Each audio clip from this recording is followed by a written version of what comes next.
It all began on an average Monday morning, or at least it was supposed to. My husband Greg left for work like he always did, his suit flawless, his farewell kiss automatic. We had been married for a decade, and while our life appeared ideal from the outside, beautiful house, respectable careers, and a tight-knit social circle, I was suffocating inside. Greg had become aloof, his affection now only directed toward his phone, laptop, and the endless spreadsheets he deemed as the real priorities. I spent most days managing the household, trying to keep myself busy with cleaning or yoga, but the emptiness lingered. That was when James came into our lives. He was a 20-year-old college dropout, working as a cleaner to make ends meet. Greg had hired him based on a recommendation from a neighbor. From the first time I saw him, I couldn't help but notice his presence. Tall, with smooth, dark skin that shimmered in the sunlight. James had a lean, toned physique, and while he was always courteous and professional, his self-assurance radiated with each step he took. At first, I tried to ignore my curiosity about him. He was just the help, after all. But then one day, something happened that changed everything. I was walking past the guest bathroom with a laundry basket on my hip when the door suddenly swung open, steam pouring out. There he was, James, freshly showered, a towel hanging loosely around his waist, water running down his chest, tracing the contours of his defined abs before disappearing into the towel. His skin glistened, clean and radiant. My breath caught in my throat, and for a moment I couldn't look away. He saw me standing there, his eyes wide with surprise. "Oh, I'm sorry, ma'am," he said quickly, retreating back into the bathroom. I stumbled down the hall, my heart pounding, that image of him lingering in my mind long after he was gone. I tried to shake it off, telling myself it was nothing, but it wasn't nothing. Over the next few days, I found myself stealing glances at James while he worked, watching the way his muscles moved when he scrubbed the floors or carried heavy bags. He was precise in his work, and there was something about his focus that pulled me in. I knew it was wrong. After all, I was married, and James was young enough to be my son. But the more I tried to push the thoughts aside, the more they consumed me. One afternoon, Greg came home early, barely acknowledging me, as he mumbled something about a meeting and headed straight for his office. I stood there, feeling invisible. Moments like these made me question everything about my life. That night, lying in bed beside Greg, who was already snoring, I made a decision. I wasn't sure where it would lead, but I couldn't ignore the spark James had ignited within me. The next morning, I lingered in the kitchen as James cleaned. "You're doing a great job," I said, my voice softer than usual. He looked up and smiled, a genuine smile that made my stomach flip. "Thank you, ma'am," he replied. "Call me Susan," I said, meeting his eyes. That was the moment the line began to fade. After that morning in the kitchen, everything shifted. James began calling me Susan, his voice lingering on my name in a way that made my spine tingle. I began finding reasons to spend more time near him, whether it was offering him lemonade on a hot day or helping him carry supplies from his car. Greg's absence made it easier. My husband had become a stranger in our marriage, spending longer hours at work and barely speaking to me when he was home. James, on the other hand, was attentive, polite, and full of life in ways Greg hadn't been in years. It didn't take long before our exchanges moved from pleasantries to something deeper. One evening, I found James wiping down the windows in the living room. I sat on the couch, pretending to read a book. "You don't seem like someone who enjoys cleaning," I said, testing the waters. He chuckled, his deep voice vibrating in the quiet room. "It's not my dream job, but it pays the bills. Plus, I like keeping things tidy," he replied. I nodded, watching his hands move with precision. "You're good at it." "Thanks, Susan," he said, his gaze locking with mine for a moment longer than necessary. That moment hung in the air, and for the first time, I felt something unspoken pass between us. The night it finally happened is one I'll never forget. Greg had left for a business trip, and I was alone in the house with James. He was finishing his chores when a sudden thunderstorm knocked out the power. "Let me check the breaker box," James offered, grabbing a flashlight. "Thank you," I said, my voice shaky. He returned a few minutes later, drenched and shivering, shaking his head. "Looks like the power's out in the whole neighborhood." I handed him a towel. "You're soaked. Let me get you something to wear while your clothes dry." He hesitated, but nodded. I brought him a t-shirt and sweatpants from Greg's closet. When he came back downstairs wearing clothes that didn't quite fit his broad frame, my heart skipped a beat. "You look good," I blurted before I could stop myself. James raised an eyebrow, a slow smile spreading across his face. "Thanks, Susan." I don't know what came over me, but in that moment I stepped closer. The tension between us was palpable. "You've been so kind," I whispered. "I don't know how to thank you."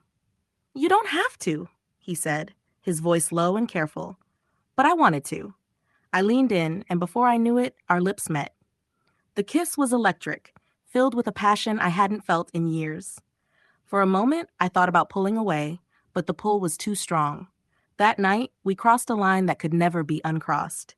The days that followed were a whirlwind of stolen moments and whispered secrets. James would find excuses to linger after his work, and I found myself living for the thrill of his touch, the warmth of his presence. Still, guilt gnawed at me. I wasn't blind to the risks I was taking. If Greg ever found out, it would destroy everything. But every time I tried to distance myself from James, the longing only grew stronger. We sat next to each other on the couch, and I asked, "Do you think this is wrong?" He gazed at me, his dark eyes filled with both longing and uncertainty. "Yes," he responded softly, "but I can't stop. Neither could I." That was when everything fell apart. Greg came home earlier than expected one night while James and I were in the laundry room. The door was slightly cracked open. I had just reached out to touch his face when Greg's voice roared from the hallway. "Susan." We froze. My heart raced as the footsteps grew louder. I barely had time to pull away from James before Greg barged through the door, his eyes narrowing as he took in the scene. "What's going on here?" he demanded, his gaze flicking between us. I opened my mouth to respond, but no words came out. James looked at the ground, his fists clenched tightly. Greg didn't need an explanation. The truth was obvious on my face. The moment his eyes met mine, I knew the secret was out. His face twisted with disbelief, and his usual calm cracked, giving way to jagged fury. "What the hell is this?" Greg's voice roared, vibrating through the small laundry room. I stood frozen, panic overwhelming me. James stepped back, lowering his head, his hands shaking at his sides. "Greg, it's not," I began, but my words died in my throat. "Don't lie to me," Greg snapped, cutting me off. He turned to James, his expression darkening. "Get out. Get out of my house. Now." James hesitated, his eyes meeting mine for a brief moment.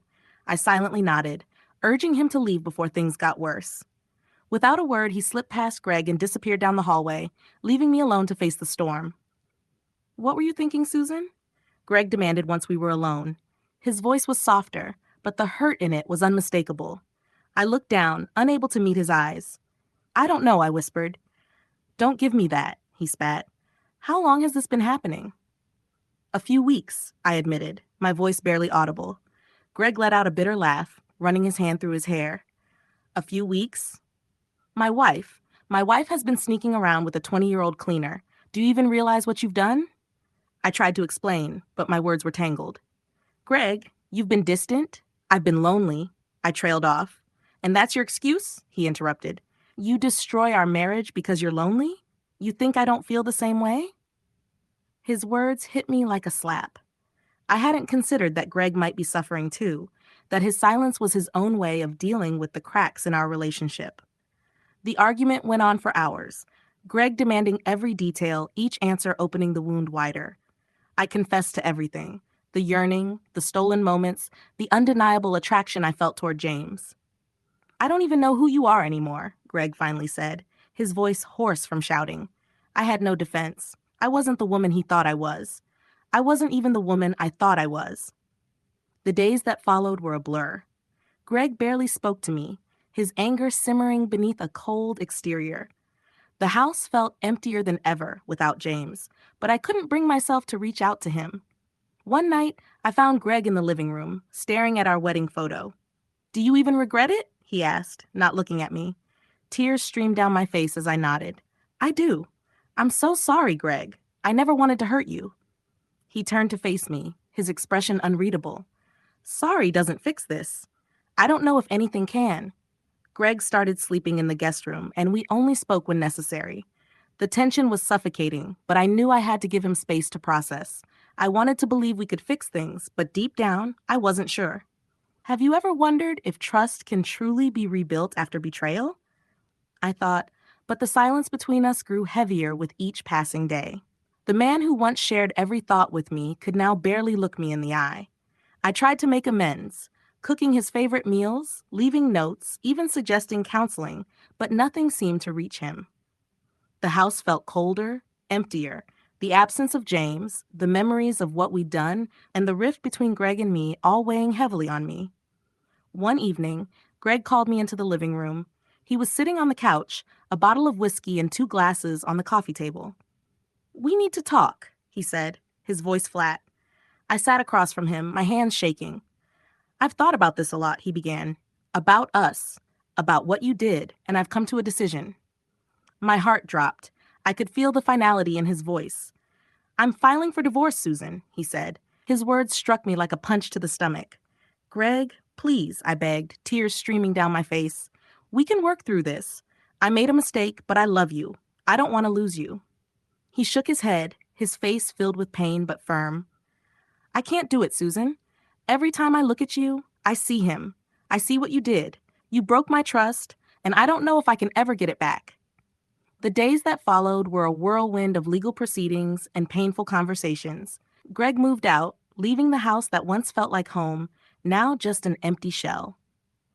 I reached out to James once, desperate for comfort, but he didn't respond. Deep down, I knew it was for the best. He deserved to move on, to live a life free from the weight of my mistakes. Months later, I stood in what used to be our living room, packing the last of my belongings. The divorce was finalized, the house sold, and Greg and I had gone our separate ways. I thought about the life we built together, the love we once shared, and the choices that led us here. It was a painful lesson, but one I would carry with me for the rest of my life. Some scars never fully heal, but they remind us of the mistakes we must never make again. As I closed the door behind me for the last time, I took a deep breath. This wasn't the ending I wanted, but it was the one I had earned.